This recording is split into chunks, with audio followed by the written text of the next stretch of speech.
রাজশাহীতে বিশ্ব হিমোফিলিয়া দিবস পালন করা হয়েছে। দিবসটি উপলক্ষে আজ সকাল 11টায় রাজশাহী মেডিকেল কলেজ হাসপাতালে সচেতনতামূলক র্যালির আয়োজন করা হয়। র্যালিতে হাসপাতালের পরিচালক ব্রিগেডিয়ার জেনারেল PKM মাসুদুল ইসলাম, রাজশাহী মেডিকেল কলেজ হেমাটোলজি বিভাগের বিভাগীয় প্রধান ডক্টর মোর্শেদ জামান মিয়া, চিকিৎসক, নার্স ও হিমোফিলিয়া রোগীরা অংশ নেন। চিকিৎসকরা জানান, হিমোফিলিয়া একটি অত্যন্ত জটিল রোগ। এই রোগের চিকিৎসা চালানো অত্যন্ত ব্যয়বহুল। এই আক্রান্ত হলে রোগীর পরিবার চিকিৎসা খরচ বহন করতে নিঃস্ব হয়ে যায়। এই রোগের বিষয়ে সবাইকে সচেতন হতে হবে। হিমোফিলিয়া দিবস, হিমোফিলিয়া হচ্ছে একটি রক্তক্ষরণ জড়িত রোগ। এটা জন্মগত হয়ে থাকে, অর্থাৎ মায়ের পেট থেকে হওয়ার পর থেকে এদের রক্তক্ষরণ হলে, অর্থাৎ আমরা যেটা বলি নাড়ি কাটা, এই নাড়ি কাটার সময় আমরা বুঝতে পারি যে তাদের রক্তক্ষরণ হচ্ছে এবং বন্ধ হচ্ছে না। এবার নাড়িটা যখন খুলে পড়ে যায় তখনও ব্লিডিং হয় এবং এই বাচ্চাগুলোর কখনোই রক্ত জমাট বাঁধে না। যখন এই রক্ত জমাট বাঁধে না তখন যে কোনো ছোটোখাটো বিষয়, ইভেন দাঁত উঠলে, মুসলমানি করলে অথবা একটু পড়ে গেলেই বা কেটে গেলে এই বাচ্চাদেরকে বা মানুষের রক্ত বন্ধ করা যায় না। এটা একটা খুবই গুরুত্বপূর্ণ এবং ভয়াবহ রোগ, যেটাতে আমরা চোখের সামনে দেখি যে একটা রোগী রক্তক্ষরণ হয়ে মারা যাচ্ছে। সেই রোগের নাম হচ্ছে হিমোফিলিয়া। এটা দুই ধরনের আছে, ফ্যাক্টর 8 এবং ফ্যাক্টর 9 ডেফিসিয়েন্সি মিলে আছে। তো এই রোগীগুলোর সংখ্যা খুব কম হলেও এদের যেহেতু গুরুত্বপূর্ণ, যেহেতু রক্ত বন্ধ করা যায় না, এদের জীবন যে কোনো মুহূর্তের জন্য এন্ডেঞ্জার থাকে। ছোটোকাল থেকে তারা একটা বিভীষিকাময় জীবন নিয়ে বসবাস করে।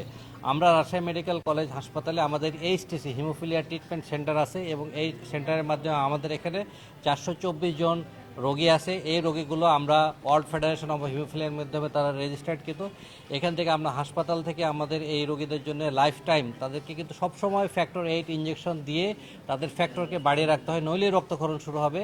আমরা হাসপাতাল থেকে দিচ্ছি এবং এই হিমোফিলিয়া সোসাইটির মাধ্যমে আমরা সহযোগিতা করছি এবং আপনারা জানেন আমরা সাম্প্রতিক সময়ে 600 ভায়াল ডাইরেক্ট রিলিফের মাধ্যমে এই সহযোগিতা পেয়েছি এবং এই রোগীদেরকে আমরা এই ওষুধ দিয়ে বাঁচিয়ে রাখছি। এই জীবন রক্ষাকারী ওষুধটা বাংলাদেশ সরকার পুরোপুরি দিতে পারেন না, কারণ এটা প্রচুর দাম, যার ফলে রোগীরা যে নিজেরা কিনে ব্যবহার করবে এটাও পারে না।